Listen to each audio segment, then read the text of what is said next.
Welcome to True Crime by Indie Drop-In. Each week we feature an episode from the best independent creators. Hit the subscribe button for more great true crime content. Today's episode is from Anxious and Afraid. Don't forget to check out the show notes for links to subscribe to Anxious and Afraid and follow on social media. Enjoy the show. Begin. Hey guys, Welcome. I'm Abby. and I'm Shawna, And this is Anxious. and afraid So afraid. of everything. Welcome to episode 28. Oh my gosh, we're getting up there. I know. Thank you for being here. Thank you for listening. If you're here, you're probably really cool. So cool, the coolest. The coolest. Yeah. You're really cool. We like you. Okay, so Abby, this week has gone by fast or slow? Kind of fast for me. I know, because we've been oddly a little bit busier at work, huh? Yes. Which is But nice. this week was excruciting. It's like work is going by fast, but it's awful. It's been awful. It's been so rough. So other than that, what made you anxious or afraid this week? Okay, well, just this morning I had a whole kerfuffle, and Kerfuffle. I've been trying to redo my bathroom vanity for months now, and everything just keeps getting in the way. Just been busy with like the podcast and work, and also I don't want to go to the hardware store for obvious reasons, and so this morning I've just been like needing drawer pulls, like knobs, like that's what I need to get. And so I was like, you know what? I'm just going to order them online from Home Depot, even though I hate Home Depot because I've only ever heard terrible things. And obviously I am loyal to Jerry's Home Improvement.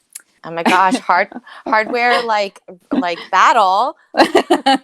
As I used to work there. But I had to order online from Home Depot because Jerry's is still in the Stone Age and they literally don't have any kind of a functioning website. So, so I order them and I go to pick them up and it's kind of a clusterfuck, but it's fine. Curbside pickup, so like very minimal contact. Very responsible. Get all the way back home, and Home Depot is like 20 minutes from my house. It's out there, and I realized they gave me the wrong finish. No. I got all the way home and didn't realize I asked for antique silver. I know this is super interesting. I asked for antique silver and they gave me 4 brushed nickel and 1 bronze.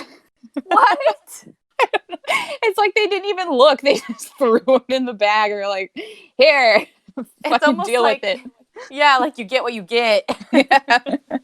So what? They don't match. Fuck you. So then I had to drive all the way back to like exchange them, and it was the whole thing and a waste of gas. No. So that stressed me out this morning, but yeah, that's fine. What about you?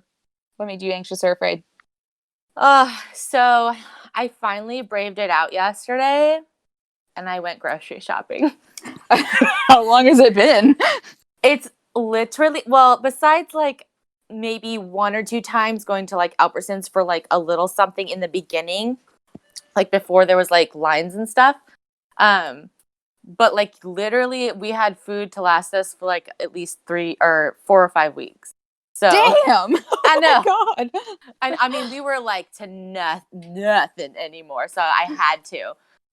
So I braved it to Winco, and I was actually like not busy at all, but people weren't following the arrows, and I was at least trying to follow the arrows. And I had a face mask on, but it was like big, and I have glasses on, and it sucks so hard because whether I'm breathing out of my nose or my mouth, my glasses are foggy the whole time. So then I'm holding my like face, trying to push this heavy ass cart like overflowing with stuff.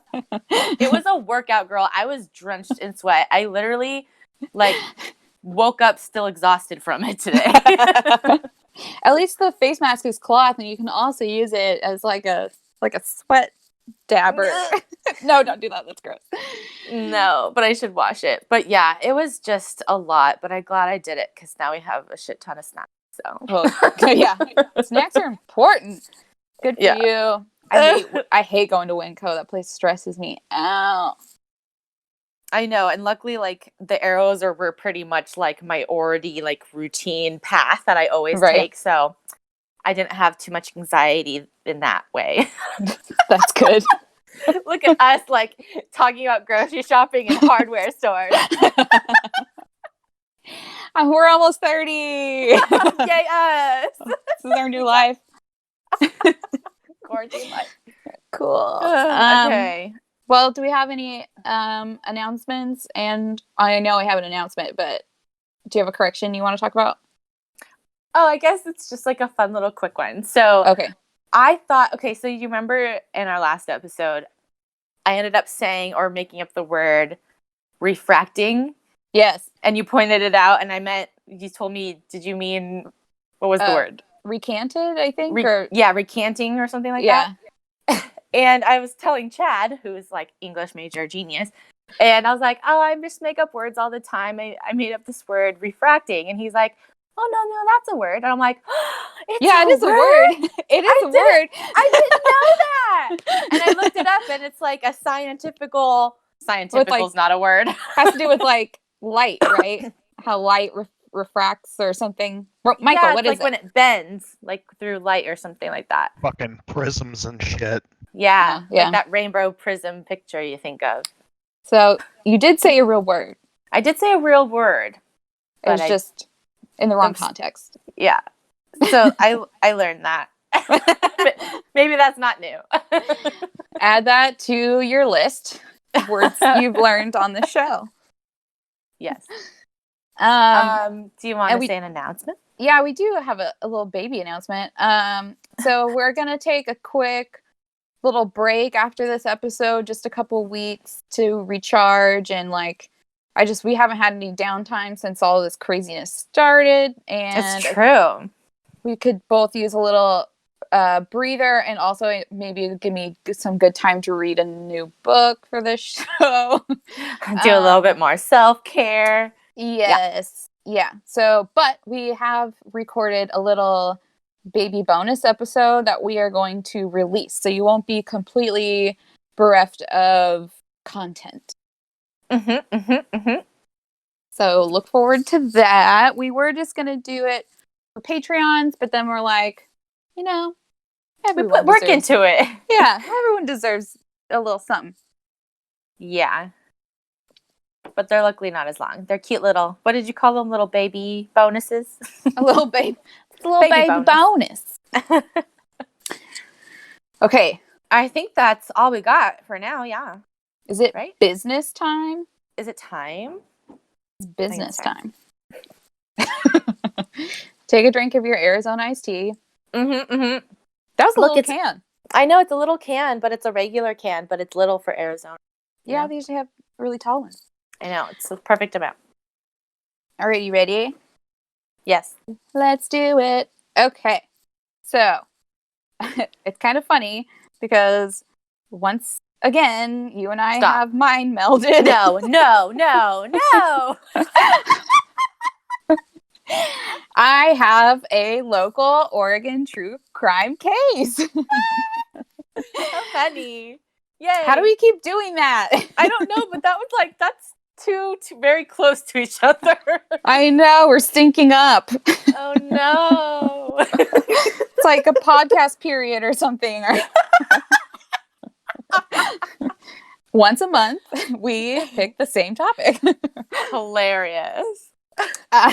Which one is it? Okay, so I actually originally had picked a different Oregon case, but as I dug into it, I realized there just wasn't enough meat, for there to do for me to do a full episode. So I think I'll save that one for a little Patreon bonus episode, maybe. Fun, yes. Become a Patreon, everyone. Maybe you'll get bonus content. Who knows? But while I was looking into that case, I stumbled across another Oregon case that was also bananas and had a little bit more meat to the story. So that's the one we're going to do. Yay. So grab your Aquanet and leg warmers because we are traveling back to the 80s. Love it. 1982 to be exact. Do you want some 1982 pop culture facts to get you in the mood? Oh my gosh, yes, it's been a while since we've done that. Of course you do. I know, I was thinking that too. I was like, we haven't done this in a while. It's fun. I've been trying to think of like where to insert it, but it never felt right. So yeah, just do it when it organically works out. Okay, tell me. Okay, so the first episode of the Late Night with David Letterman debuts on NBC during February of 1982. And the show's first guest was Bill Murray and Don Herbert. Nice, Bill Murray. Also, the popular science fiction film E.T. debuts 1982. Michael Jackson. Yep. Michael Jackson releases the Thriller album. That was a big one. I mean, what a time to be alive back then. I know. And now everyone's like, ooh, Michael Jackson. Like, oh boy. Time's Man of the Year is the computer. What?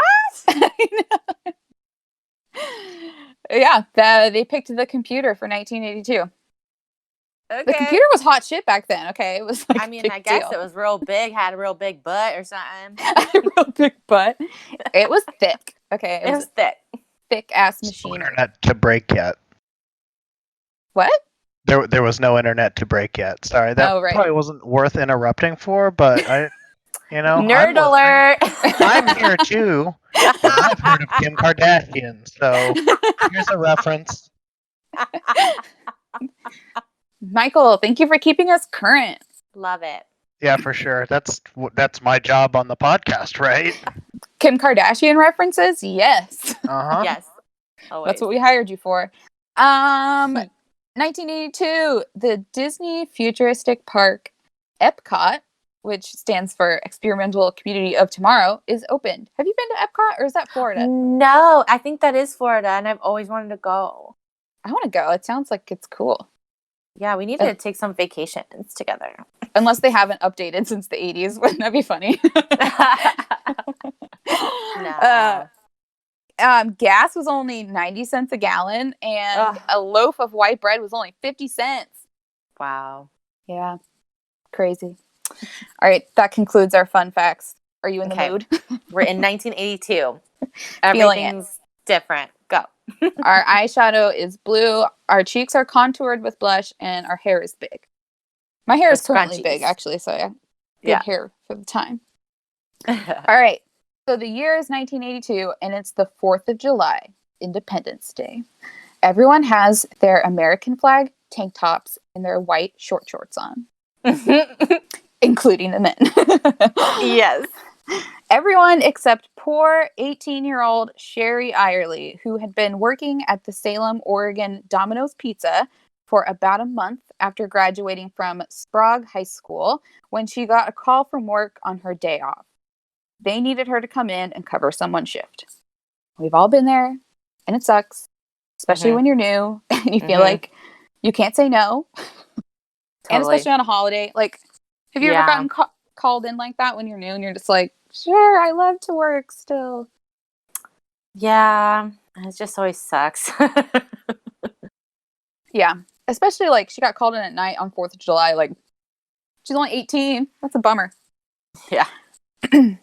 But being the good, dependable person that she was, Sherry decides to leave the Southside Salem apartment she was sharing with her cousin and heads into work. At about 9:30, Sherry gets a delivery order for a rural area on River Haven Drive South. She loads up 3 pizzas into her delivery car and sets off. This, unfortunately, would be the last time Sherry is ever seen or heard from again. At about 10 p.m., a local resident discovered the delivery vehicle in the area Sherry was trying to deliver to. Her car was left running with the parking brake set, and her door was left open. Oh my gosh, eerie. Sorry. On the ground lay the 3 pizzas. One had a boot print on it, and the other had a tire track on it. Oh my gosh. Also laying on the ground was Sherry's hat and signs of a struggle, but there was no trace of her at the scene. The police were called, and they were sure that Sherry had been abducted. A search was conducted at the abduction site by her close family and loved ones and the police, but they turned up no trace of her. And Sherry wasn't a big girl either. She was only like 5'2", 100 pounds. So like little. And she's 18? Yeah. Okay. Child. So it would not be hard to like snatch her. She's that small. Yeah. She's like really cute. She has like shoulder length brown hair, which of course is feathered. Blue eyes. So the police took a closer look at the delivery order that was placed, and it was found that the delivery address didn't exist, and it was placed by a guy who gave the fake name Dunbar, and the callback number he gave was for a local hotel in Salem. Because it's not like they had like caller ID back then. So right. The company would ask you for your callback number, and I guess you could give them any number. Yeah. Unless they said they have a policy to call back the number to confirm it, but they're like, yeah, we only do that like 10% of the time. So yeah. So that's the number they gave. The owner of the Dominos said the man on the phone sounded like he was middle-aged, and it sounded like he was talking to another person in the room, as if he was asking someone else what they had ordered last time. He also said that the girl who delivered to them last time would know where the address was. They're like, yeah, she drove an orange Volkswagen. Well, that girl wasn't working that night. Sherry was filling in for her. And the caller, they didn't specifically ask for Sherry. They didn't know that Sherry was coming. They thought it was going to be this other girl, I guess. So maybe they were going after the other girl, and it was just like so unfortunate that they switched shifts. Yeah, they didn't say why the other girl didn't come into work, but it ended up being Sherry instead. And it could have easily been a male delivery driver because there was 2 drivers working that night, but it ended up being Sherry instead of the guy. So okay, bad luck. The next day after Sherry's abduction, Domino's received a call from a man demanding ransom money for the safe return of Sherry. But the guy only called that one time, and he never attempted to collect any money or like set up any kind of a meeting. Okay. So that doesn't really go anywhere. Police also interviewed witnesses who said that they saw a suspicious looking older model green truck sitting parked on the road, kind of near where the area of like where Sherry was abducted. Sherry's delivery vehicle was searched and dusted for prints, but turned up no leads. So are you ready for this case to take a weird turn? Oh my gosh, okay. So a month later, a Dallas psychic investigator named John Catchings is lying in bed fast asleep when something wakes him up at 3 a.m. Always 3 a.m. It's never good. He said he looked at the end of his bed and there was a young woman standing there just staring at him. He said it took him a moment to realize that she was an apparition because she looked so real, but she soon vanished, and he couldn't shake the feeling that she was trying to tell him something. 4 days later, a package arrived at John Catchings' home. It was addressed from Salem, Oregon, and inside were the details of Sherry's case. When Catchings saw the photo of Sherry, he immediately knew that she was the young woman he had seen at 3 a.m. 4 nights before. Dun, dun, dun. And he's from Texas? Yeah, he's like Texas? Yeah, he was in Dallas. Okay, this is so crazy. Okay. I know. It's like, yeah, way out of state. So random. I know. So the Salem investigators had actually contacted Catchings at the request of Sherry's parents. They had nowhere else to turn, and Sherry's parents looked to John Catchings for help because he had helped solve other criminal investigations in the past. Okay. I got to this point, he had a pretty good record, I guess. As John and his wife were looking through the file on Sherry's case, he said he had a few distinct impressions. He said that he got a very strong feeling that Sherry wasn't missing, but dead. He also said he believed she had been abducted quickly and violently by someone she knew. Mm-hmm. John's wife continued to look through the file as John had a vision. He said he saw a vision of a white house. The door was standing open and he could see inside. He saw stairs right by the doorway, and he also saw white pillars or posts in front of the image of the house. So it's like he explained it as if it was like you're seeing two pictures superimposed over each other. So there's like the image of the house, and then he saw an image of like these white pillars in front of the house, but they were kind of like separate. They didn't really have anything to do with each other. Okay. So he didn't really know what that meant, but he Interesting. it's like, I guess that's, file that away. It's important. So he decided he would take on the Eyerly case and travels to Oregon. Once there, he met up with Police Sergeant Will Hingston, who took him to Sherry's abduction site. He was hoping that if he could go to the place where the abduction occurred, he might be able to see where her body was located. So they go to the abduction site on this rural road, and the psychic has another vision, which I'm kind of hoping he does like the "that's a Raven" thing. The like quick stare off to the side. Yeah, Moment like a with your big eyes. Yeah. Only this guy is like balding and he has a mustache. Okay. So this is what he sees. Sherry is driving down a rural road in the dark. Her headlights are turned on. She's been driving up and down this road a couple times now and can't seem to find the address she was supposed to deliver these stupid pizzas to. Oh, so sad. Yeah, so that would be me. Lost in the dark. I'm so bad at directions. I would just be driving up and down. Same. So now on the road, she sees a vehicle coming towards her. It's a big truck with a bunch of bright lights. Possibly has one of those like roll bars up top, with the lights on it. Those big ass trucks. Do you know what I'm talking about? Yeah, I think so. Okay. They're like the ones that basically murder you when they drive behind you at night. Yeah, pretty much. Like you can't see anything. Like, cool, I'll just die now. Thank you. So as the truck approaches her, it stops alongside her and tells her that he's the one who placed the order, and he's sorry for accidentally giving her the wrong address. She's like, okay, no problem. And she gets out of her vehicle in order to grab the pizzas. As she's bent over grabbing the pizzas, the man grabs her from behind and quickly shoves her into his truck. And that's when his vision ended. Okay. Which is like, that's just so creepy realistic. Like, you can just easily picture it. Mm-hmm. Oh my gosh, yes. It's like just sad. Yeah, because, I mean, she's only 18. Like, I don't know. Probably doesn't believe that people are going to be awful. Yeah, like naive, like,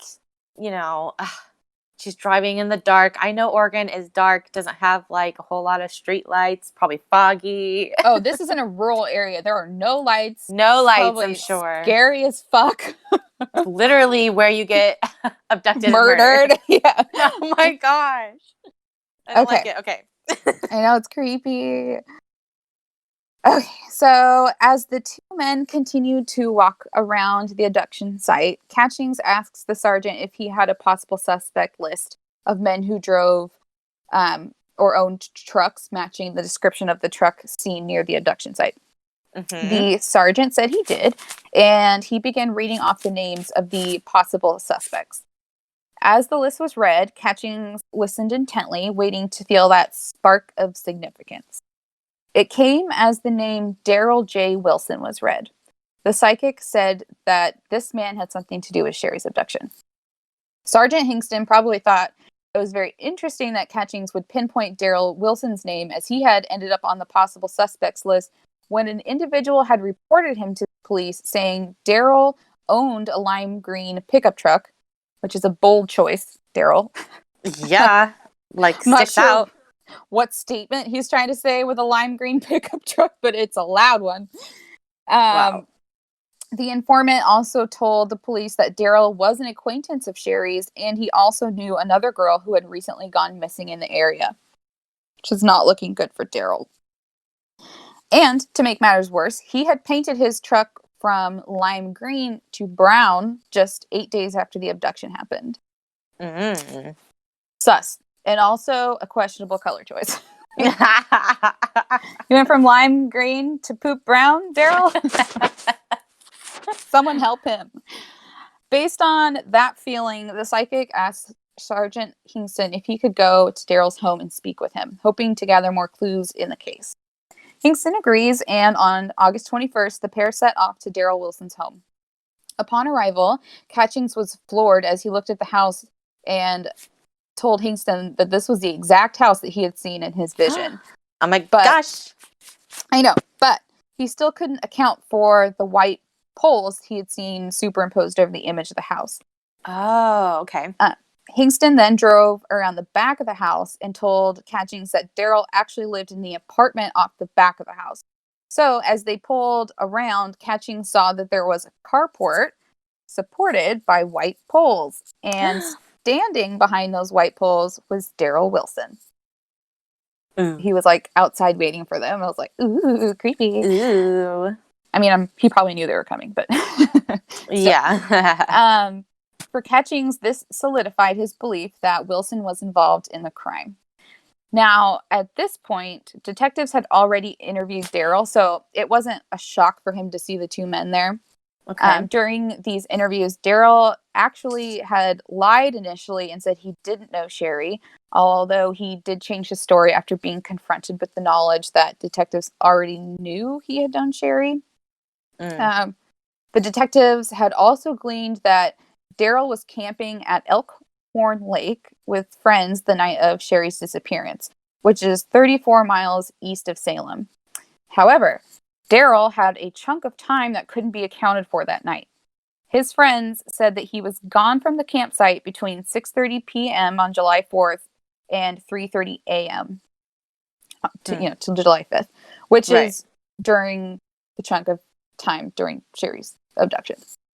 Is this like a really famous case and you just haven't like announced it yet? I had never heard of this case, which is crazy because it's got some weird twists in it. Yeah, I haven't recognized it. But yeah, it's kind of a wild case. I don't know why it's not a bigger case. Okay, interesting. Okay, I'm following. Go. Okay.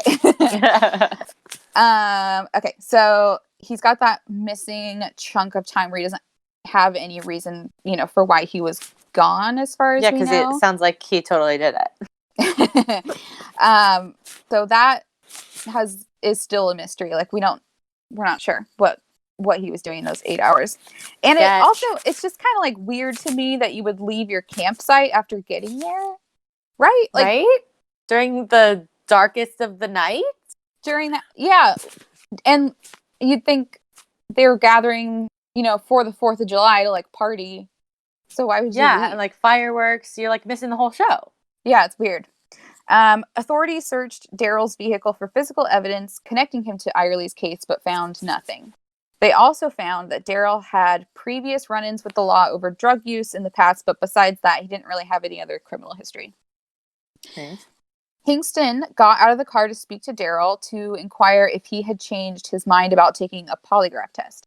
Daryl replied no, he didn't believe in polygraph tests, but he would talk to a psychic, which is a super weird answer because supposedly he didn't know that there was a psychic in the car. Interesting. Who just says that? Okay. I won't take a polygraph, but do you have a psychic on hand? That's an interesting turn. He's like, as a matter of fact, behind door number 2, it's a psychic. So he pops out of the car, gets out of the car, and he shakes Daryl's hand, which he said was limp and clammy. Ew, that's like the worst. Fuck that.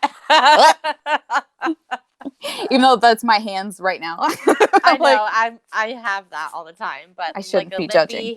Handshake makes it worse. Yeah, at least make the handshake strong if your hands are clammy.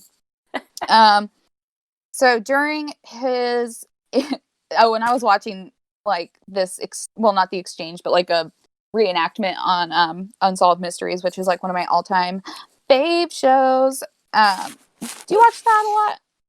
Unsolved Mysteries? No, I really haven't. Oh, you should. They're coming back with it. They're redoing it on Netflix. Yeah, I heard. Does something about Jordan Peele have to do anything with it? Does Michael know? He redid Twilight Zone. Oh, okay, that's what I'm thinking of. Yeah, both great. All right. Okay. Also, guys, And- don't shake hands anymore. I just wanted to put that out because we're in quarantine. Oh yeah. Just like, don't shake hands anymore. The whole clamming problem is gone anyway. You can't touch anyone. Yep.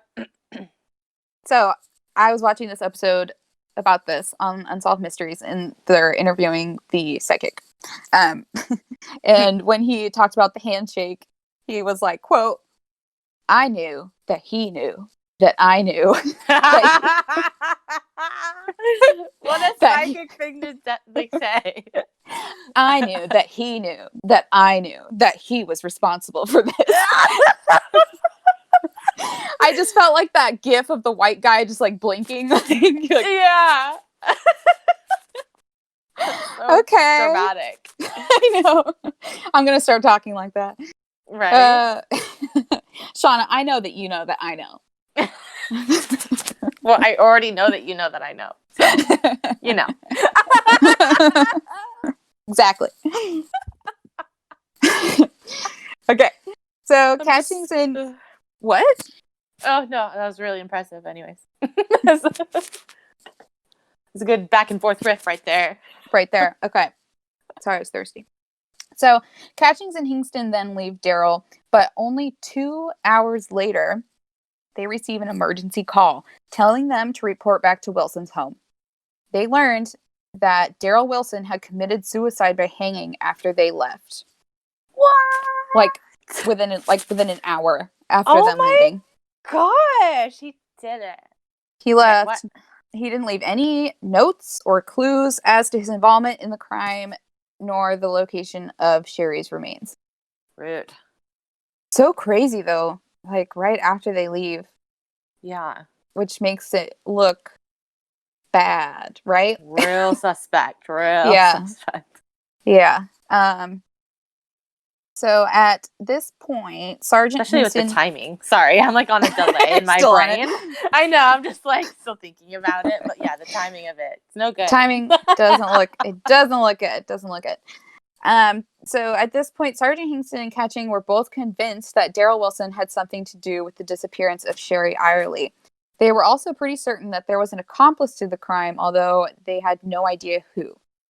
Sadly, the psychic John Catchings would not live long enough to see any resolution in the case. He died of a heart attack a year after this case was featured on Unsolved Mysteries, passing in 1992.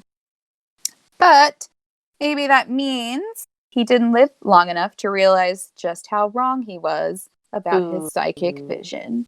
Because he was super wrong, turns out. Aw, man. And that wrongness possibly resulted in the suicide of an innocent man. No. So you got me there. What? I got you. And that's just, it's so awful. On, psychics. Come on. Come on now.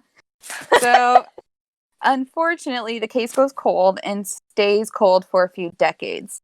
Meanwhile, women continued to go missing or be found murdered in the Salem area following Sherry's disappearance. Oh my gosh, we had our own serial killer a little bit. Yes, girl. Ew, no. Okay. We've had multiple. I know. It's gross. On February 19th, I put 1894, which is incorrect. 100 years prior.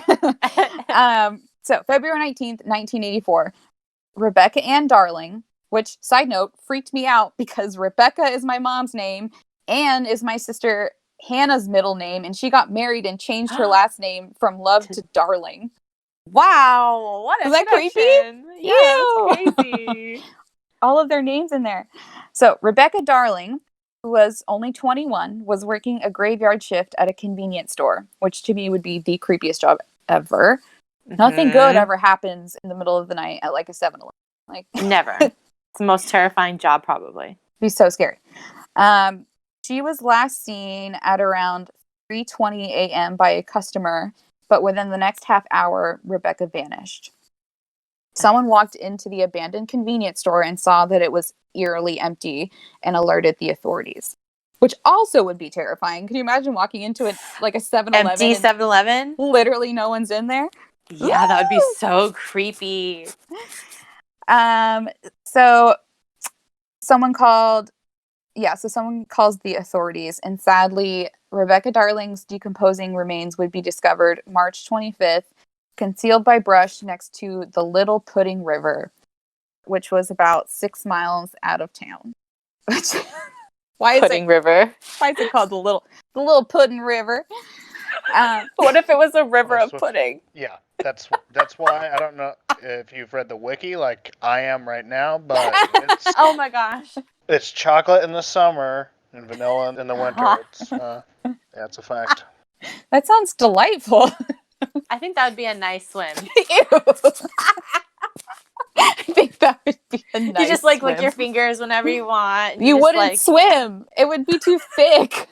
You would just be stuck. It would be a pudding bath soak. God. Okay, Lil Puddin' River.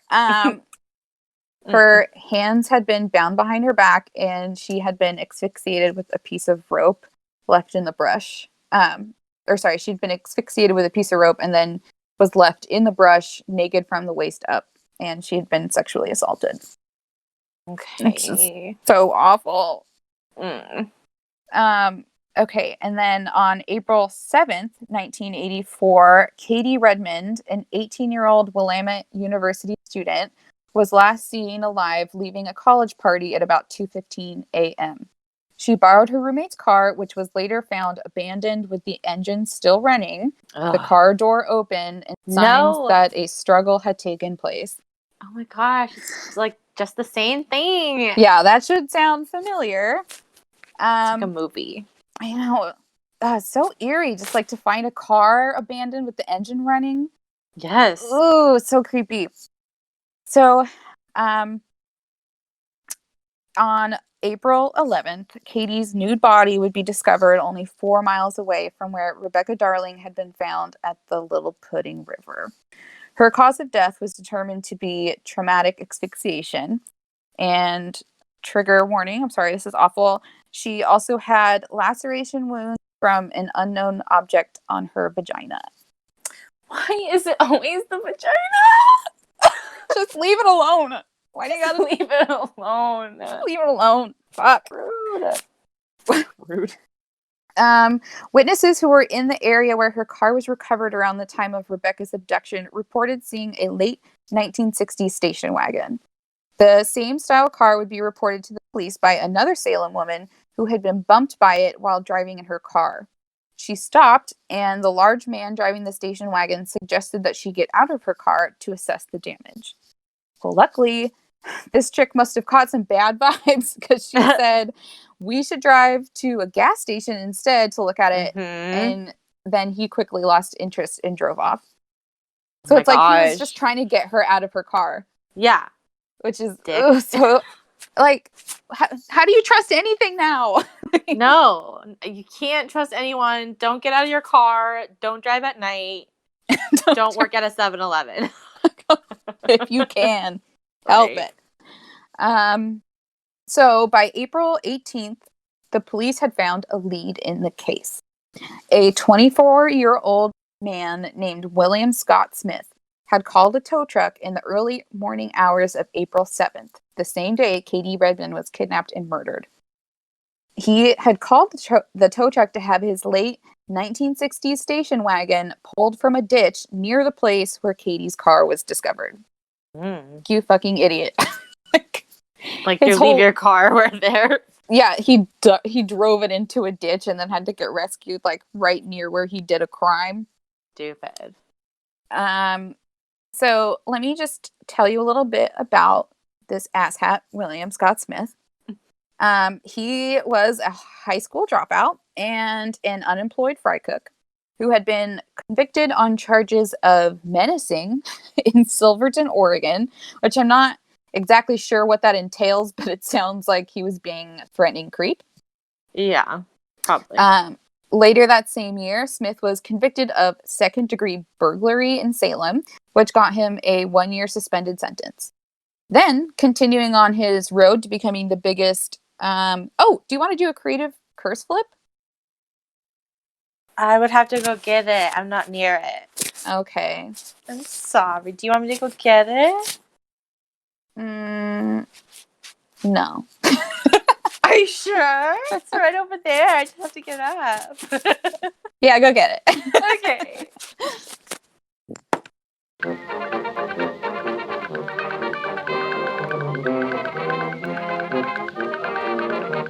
All right, I'm ready. I'm here.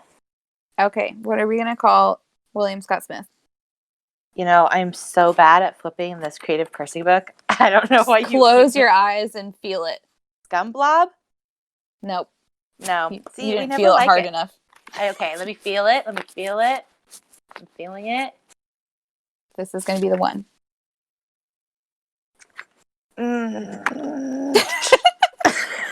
Diaper monster. He's a diaper It's monster. a shitty little diaper. He's a diaper full of shit. Like, really loose, slimy shit. Ew. Like someone ate a lot of chili the day before and then filled a diaper, and that's William Scott Smith. Okay. He and another man were convicted of second-degree sexual assault of a woman. I couldn't really find any details on that, but he was convicted of that in 1979. And he was actually acquitted of that crime. Probably shouldn't have been. His friend ended up taking the fall for that and went to jail. So he's still free to flit about and be a dick. That's how it always works out. Yep. Then he took his bullshit over to Idaho and was convicted of indecent exposure in 1981 and was soon after questioned by the Idaho police about a missing 14-year-old girl named Lisa Chambers. Ugh. So it seems like things were heating up in Idaho, so he quickly fucked back off to Salem, Oregon. It's like, no, you can have him. Yeah, like, stay over there. This brings us back to our story. So the police are now hot on the trail of Smith for these two murders. But before they can write up the warrant, Smith gets brought in after pleading guilty to making obscene and threatening phone calls and is incarcerated for 180 days. Oh my gosh. Like, this guy. What's wrong with you? Threatening and obscene phone calls? I mean, how bored are you? I guess being unemployed leaves you with a lot of downtime to like try new hobbies. Okay. So while he's serving time, he also gets brought up on charges for 2 counts of first-degree murder. He waives his right to a trial and is given 2 life sentences in July 1984. Yay. While in prison, investigators asked Smith if he knew anything about the disappearance of Sherry Eyerly, seeing as her abduction was so similar to one of his victims. And he said he didn't have anything to do with it. He informed the investigators that he was driving truck in Washington at the time of her abduction. But those investigators should have known better to believe that story, because if it were true, that would mean Smith had a job.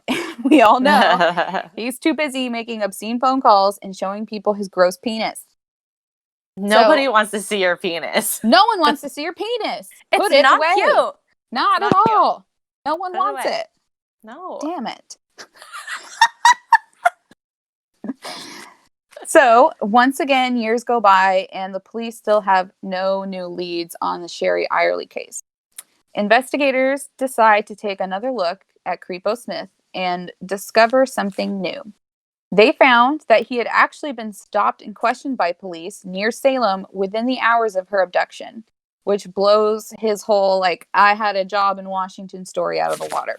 Mm-hmm. So while the investigators go to the prison, and ask Smith's cellmates if he had ever talked about his crimes. And the inmates said that Smith told them that he had been involved in an incident with a pizza girl, but he never said Sherry's name specifically. Even still, the inmates were able to secretly record those conversations and handed them over to the police. Oh. Snitches get stitches, unless you're good at it, right? It was now 2007, and the investigators were ready to question Smith again. At first, he refused to speak or cooperate with detectives until they offered to transfer him to a better prison in exchange for his cooperation.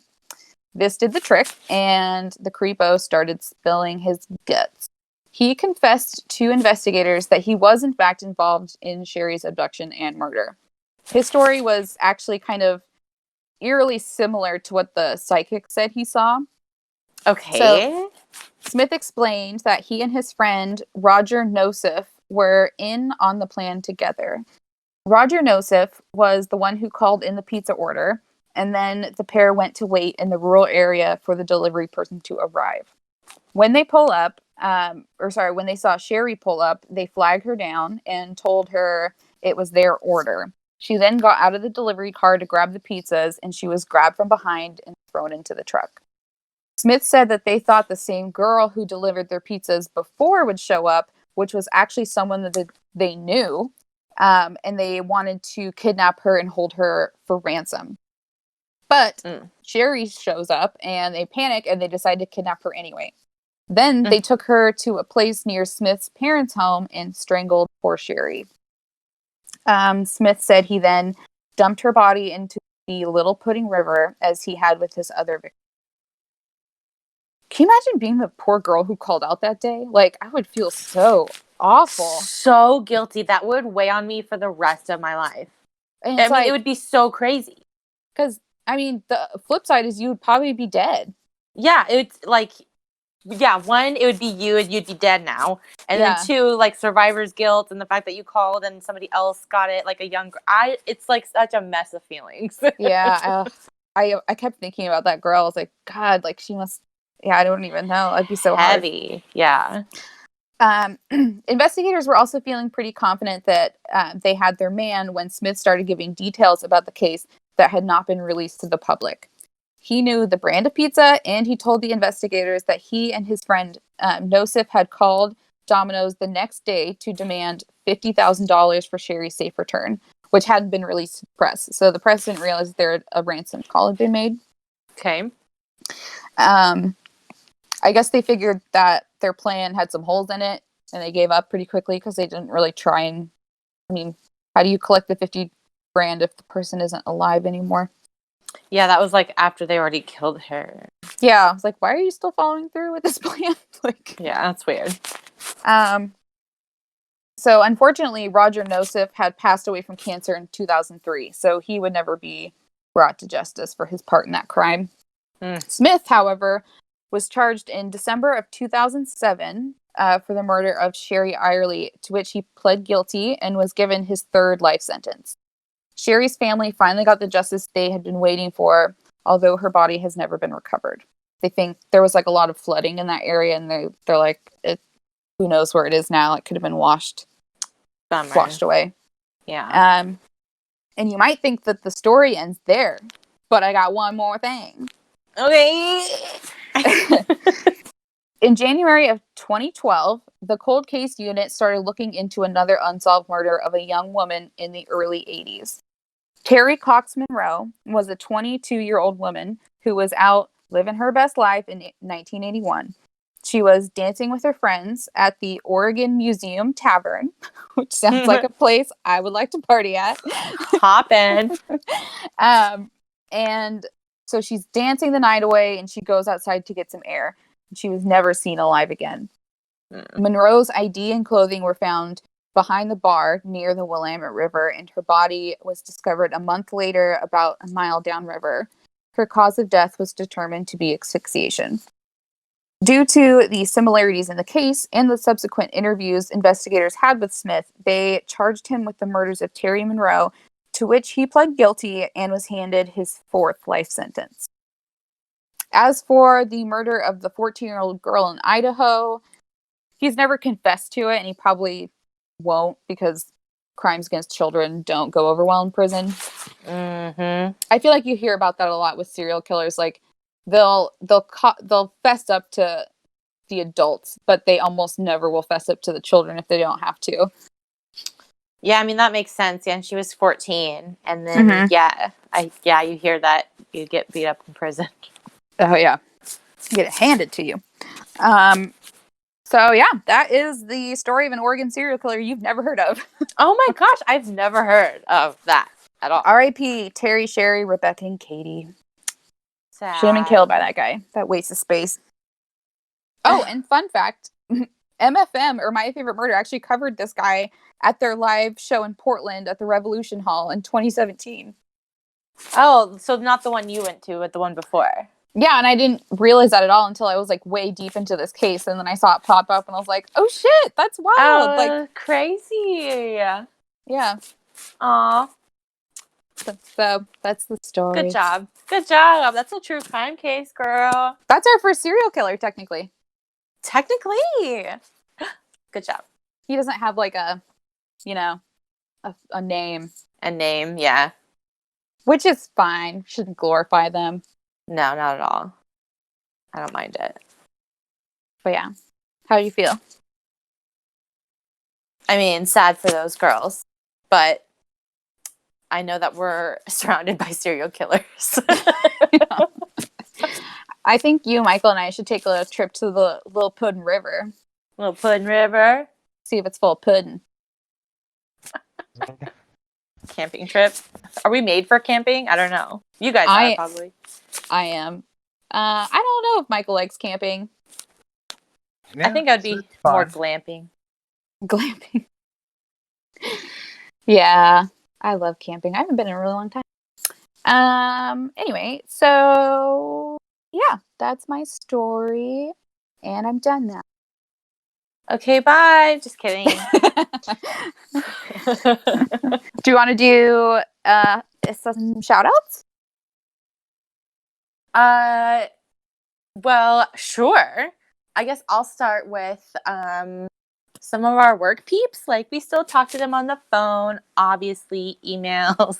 And they, last week was such a hard week for work. We were just so frustrated the whole time. But then they were like, hey guys, we're listening to your podcast. You guys are doing great. We're like, thank you. It's so nice to hear. I know. So that was a happy moment. So that's good. Thanks, guys. Thanks, guys. It feels good. Yeah. I was just gonna shout out. I started listening to a new podcast. I found them on Twitter. We were just talking, and they're called "But It Was Aliens," and they're a British podcast, and they're just really funny. Like, they honestly made me laugh. So if you want a good time, you want to hear about some fun alien stories in a British accent, go check them out. That sounds like a great time to me.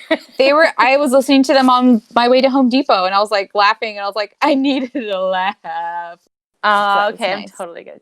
Check them out. Yeah. But I don't got anything else. Michael, do you have any items to discuss? I got a full docket today. It's let's see. I guess we'll start alphabetically. Yes, I would prefer that. I'm just kidding. He got nothing. Did we already mention our first fan art? I can't remember. I don't think we did.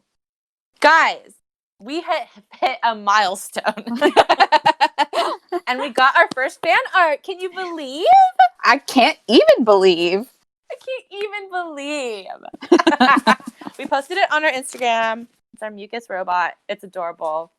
I love it so much for that. We're going to hang it up. For sure. Are you kidding? Don't be embarrassed, Heather. No, we're going to hang it up on our wall. Yeah. Look at it. So cool. So cool. Thanks for that. Everyone do fan art. It makes me so happy. Yeah, it's so cool. Yeah. Do you want to do show schmeech? Show schmeets? Okay. Mm-hmm. So let me try this again. I hate that I do it every time now. I'm sorry. It's okay. Okay, so you can find us at Instagram at Anxious and Afraid the Pod. We're on Facebook. We have a group and a page. Anxious and Afraid the Pod. We're on Twitter as well at AA the Pod. We're on Patreon at patreon.com/anxiousandafraid. You can email us any suggestions you might have at anxiousandafraidthepod@gmail.com.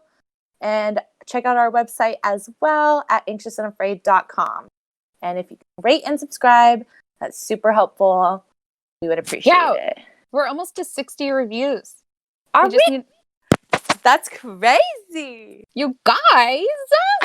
Thank you. You nuts. We love you. Nuts. You bunch of nuts. So I'm going to say good up and good night. Good up and good night.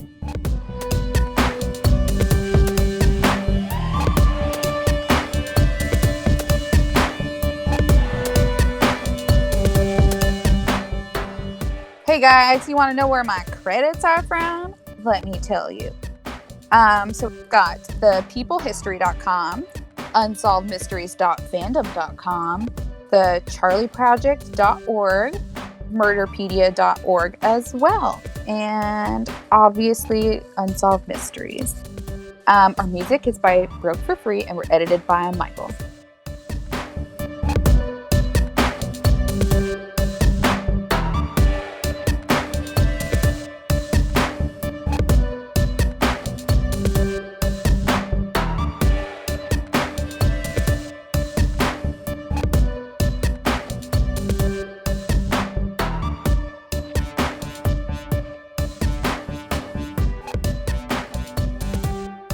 Many thanks to Anxious and Afraid for the amazing episode. Check out the links in the show notes so you can subscribe right now. Of course, thanks again for listening to True Crime by Indie Drop-In. If you would like your show featured, reach out to us at Indie Drop-In on all social media or go to indiedropin.com. See you next time.